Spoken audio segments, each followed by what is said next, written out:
Hello everyone, and welcome back to another light novel review video. In today's video, we're going to talk about Volume 5 of Grimgar. If you've missed the other videos, please check the playlist in the upper right corner or the description or in the comments, and you can start from the very beginning of the Grimgar series. For the record, by the way, I expected to like this book a lot more than I did on this reread. I don't know, something about this book I thought I was going to like more than I actually did. It's a weird one. It's definitely not one of my favorite books in the series. I'll get into why that is later on in the video, but for the most part, it's because I'm not a huge fan of the Tokkis. Also, for the record, I have a video up on the character I hate the most in Grimgar, and she's one of the Tokkis. So, yeah.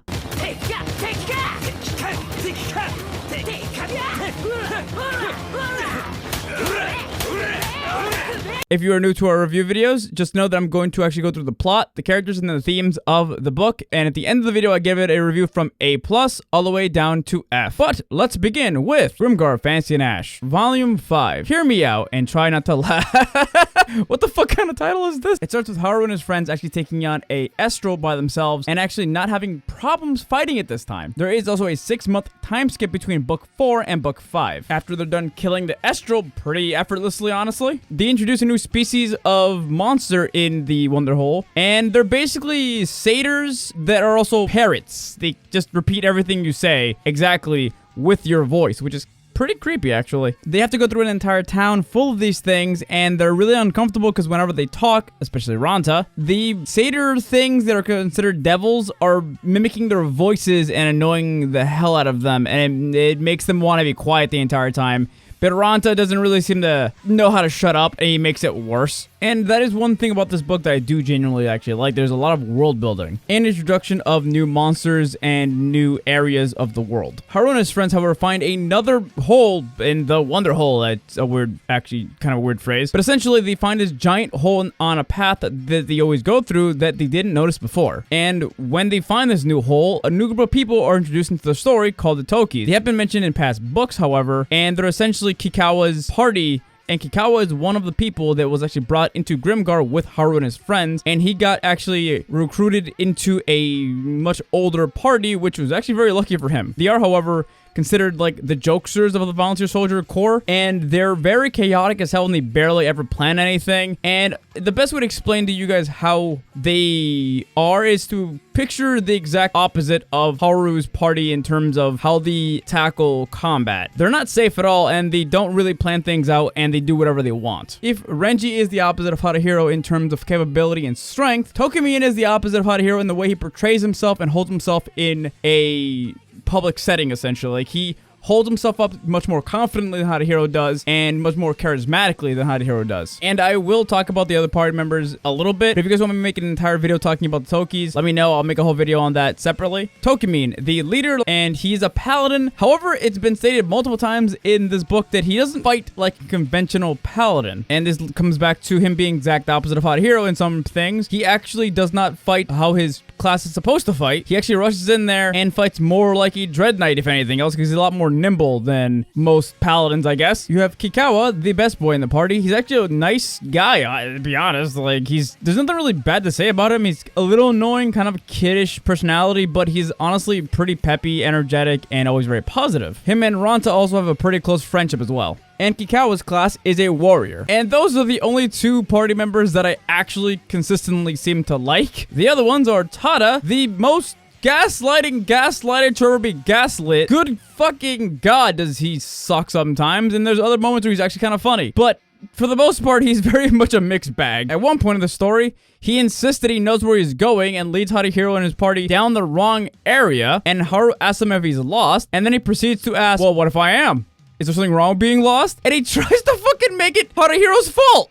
Like, it's insane! Also, he's a warrior turned priest, and he has a giant battle hammer. Inu, who is a fighter turned thief turned hunter, or so, I don't know. This guy is three things, and I don't care. I hate Inu. He is honestly one of the most useless characters in the entire story. He does one thing of note throughout the entirety of the story, to my recollection, and it is at the end of this volume, he saves Haruhiro from being killed by one of the monsters he ended up fighting. After that, he does basically nothing. Memorin, who is a fighter turned mage, and she's just the big lol. She likes Haruhiro because he looks small and pathetic, cute I don't know, man. They have a weird thing. Like, I don't like it. I don't think most people like it. It's just a random little joke thing in the story. It's, again, I don't know if you guys see my other videos talking about this whole trope they have in Grimgar, is the trope of someone falling in love with a character and the other character not having any interest in them and them refusing to take no for an answer.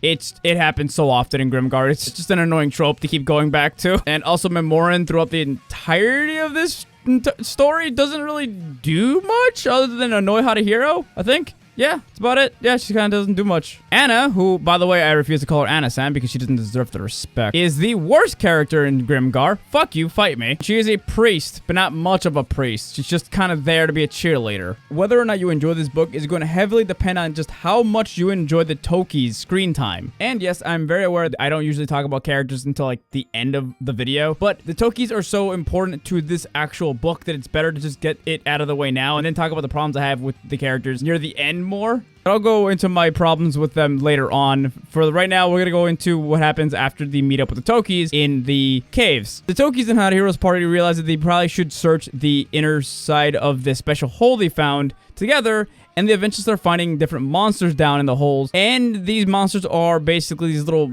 bat goblin creatures that are expanded a lot more in the future volumes. But for right now, you just need to know that they're just kind of harmless little bat creatures who, well, they kind of murder one. Tada smashes one of their heads in. And, yeah, even Tokimin was like, wow, bro, you didn't need to really do that. However, eventually they find an entire new world. This world is called the Dusk Realm, and it's a place where there's never any nighttime. This realm is also full of a bunch of different kind of monsters that they've never seen before. God magic does not work in the Dusk Realm, so Dread Knights and priests can't use magic, so you can't be healed anymore, which is terrifying.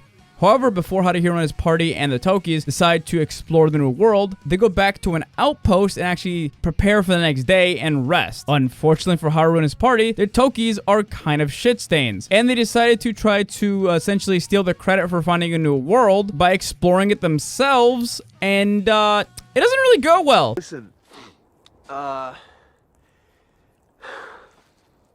we fucked up. Harihiro and his friends go to the meeting place, realize that they are essentially having the Tokkis steal a march on them, and then they find Kikawa kind of just in pain and wounded because the Tokkis, due to the fact that they do not go about combat carefully, kind of rushed in there like morons, and they're all in trouble and they all could be in serious danger. Haru actually takes a moment to debate whether or not he should help the Tokkis or go back for more help. And Ranta makes a few good points on the not helping the Tokkis aspect of the plan because, well, they did try to steal a march on them and be very disrespectful to them for a little bit. So, you know, fuck them. But Haru decides to go help them. In this part of the story, I do want to point out that Haru and his friends are a lot more kind than a lot of other volunteer soldiers. Haru does point out, though, if it gets really bad, he will bail and he'll take his team back. And Kikawa says that's completely fair, and they go and search for the Tokkis for the rest of the story. And that's basically the whole rest of the story,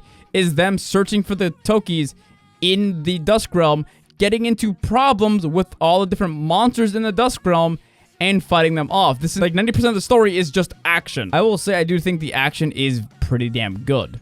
Especially when they get into fights with new monsters they've never fought before. Haru and his friends and Kikawa have to go through fighting a bunch of tentacle one-eyed dog things, which take them forever to get through because they have to form a circle around Mary and Shiharu, and then eventually, as they back away for a very long time to try to scare the dogs off, also by yelling at them and just trying to keep them away, they eventually find some ruins where they find Inu and Tada. And this is where Haru and his party meet the cultists. Cultists are basically these one-eyed humanoid things with white robes that go over their heads, but they mostly have spears, and their leaders have swords and shields. Due to the fact that the cultists wear these specific type of robes that make it so bladed weapons don't do very much, it gave them a lot of trouble. Only blunt attacks really do much, and even then it's not guaranteed to kill them outright. However, a lot of these monsters in the Dusk Realm have a weakness, and that is their eyeball. They have one eye, and if you stab it 9 times out of 10, they do just die. Finish off the spear cultists there, and eventually they meet a cultist with a sword. And if the sword touches your body at all, or if it touches anything metal on you, like say your sword, it will paralyze you and shock your body. Ranta loves these swords and wants one really badly.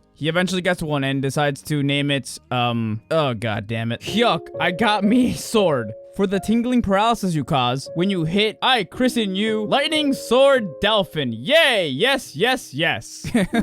God damn it, Ronta. After that, they follow Tada around for a while, get lost, and then eventually they do find the rest of the Tokkis, but they get into a fight with a giant, and they all have to work together to take down this giant, and this giant really messes up Hadahiro. Hadahiro ends up breaking one of his arms and really fucking up his lower back. The interesting thing about all these fights is the Tokkis are all basically wounded except for maybe Tokamine. They all have to fight their absolute hardest, and Haru does get wounded quite a lot through this entire day of fighting monsters. Like I said earlier, I believe he broke his left arm and he messed up his lower back, but he also had a spear cut from his wrist all the way to his elbow on his other arm that wasn't broken, and he was just going in and out of consciousness as they were leaving the Dusk Realm. So Haru went through it. But thanks to everyone working together and Haru being the only one who seems to ever be paying attention in a lot of fights with monsters, Haru realizes that impact weapons are going to be the best to use against the giants, and they eventually break the giant's kneecaps and stab it in the eye, which is their main weakness. And then they run away and do their absolute best to get back to Grimgar while being damaged and having people go in and out of consciousness like Haru, and characters like Inoue and Tada are just basically bleeding out slowly. But after basically just all of that, going through all that exhausting experience, Haru and his friends do eventually get the Tokkis out of the Dusk Realm with no casualties, and then Memren decides to basically ask Haru to date her, and he says no. Honestly, most of this book was basically just action. It really is just 90% action, and this book has much more action than previous books, and it also has about 2,000 pages compared to the other ones, which are like 200 and something, and they're much easier reads and much faster. That being said, all the fights that were shown were actually pretty good, and they all varied differently. One was them fending off monster tentacle dogs, the other one was them trying to manage a bunch of spearmen and then a sword and shield guy, and them trying to figure out how to get around his paralyzing sword, and then that led to the parties having to work together to take down one giant. So all the fights were good, and they actually had different variety to them. However, the focus on the Tokkis left me not really caring whether or not they lived or died, if I'm being honest. As long as Tokamine and Kikawa survived, I really didn't care. And if they killed Anna, I'm pretty sure it would have made the story just better. Why won't you die? And I am aware that the whole point of the Tokkis is they're supposed to be basically like the comedy party. They're supposed to be like funny haha, but a lot of the funny haha didn't really land for me. They got me to chuckle here and there, but it wasn't really worth the annoyance that is the Tokkis. Honestly, I think Ronta's made me laugh more than Tokkis, if I'm being entirely honest. And if I have to give any more negatives, is the fact that Haru's party kind of just gets pushed to the back of this story. It's mostly focused on Haru and the Tokkis. And again, if you do not like the Tokkis, kind of like I do, you're not really going to care that much about what is happening. There's barely any dialogue for, Kuzaku, Mary. Shihiro gets a little bit here and there, and so does Ronta, but there's not really much that goes on with those other characters because it's so heavily focused on the Tokkis. And while I enjoyed the world building aspect and the action in this book, it felt a little too long for what it was trying to achieve, with also having the Tokkis be such a huge focus. It brought my enjoyment down quite a lot, unfortunately. Also, in terms of themes, I kind of struggled to figure out this one, a lot. If I had to take a guess, it maybe would be don't judge people on how they proceed to get something done, I guess. This is me really scraping the bottom of the barrel, honestly, but I can't really think of anything else than that, because a lot of the stuff in the story is talking about how the Tokkis don't really respect Haru because he's very passive and he works really hard and he takes everything so seriously, and there are honestly a lot of moments where they kind of make fun of him for that, which is stupid when you think about the fact that they're in a fucking magical world where they can get killed at any moment. And if it wasn't for Haru and his party, the Tokkis would have absolutely lost at the very least 2 members. If not 3, because if Kikawa didn't find Haru and his friends, he probably would have gone back to try helping them out, and Kikawa would have ended up dying. You can also make an argument that teamwork is the theme of this book, but I feel like that's been a theme for all the books, so I don't know. Let me know what you guys think the theme of Volume 5 is in the comments down below, because honestly, this book was a bit of a just a blur for me, honestly. So, and ultimately, I have to kind of give this a B minus, maybe a B if I'm being nice. I didn't really feel that wow factor this time. Like, I liked Volume 4 and 3 quite a lot, but Volume 5, I expected to like it more than I actually did, and I kind of feel weird about it, honestly. But let me know what you guys think about Volume 5 in the comments down below. And let me know about any other books you guys want me to get into in the future. And I want to say a quick thank you to all of our subscribers over on Twitch. And I realized that reading people's names off and mispronouncing them probably isn't the way that people want me to, you know, do that. So instead I put your names up here. If you guys want me to say them out loud, let me know. But for now, I'll just do it this way just because I don't want to mispronounce people's names. Thank you to our subscribers, and if you guys want to be given a shout out at the end of our videos, you can use our thanks feature here on YouTube, or subscribe to our Twitch, link in the description or in the bio. Thank you for watching, and I'll see you guys in the next video. Have a great day.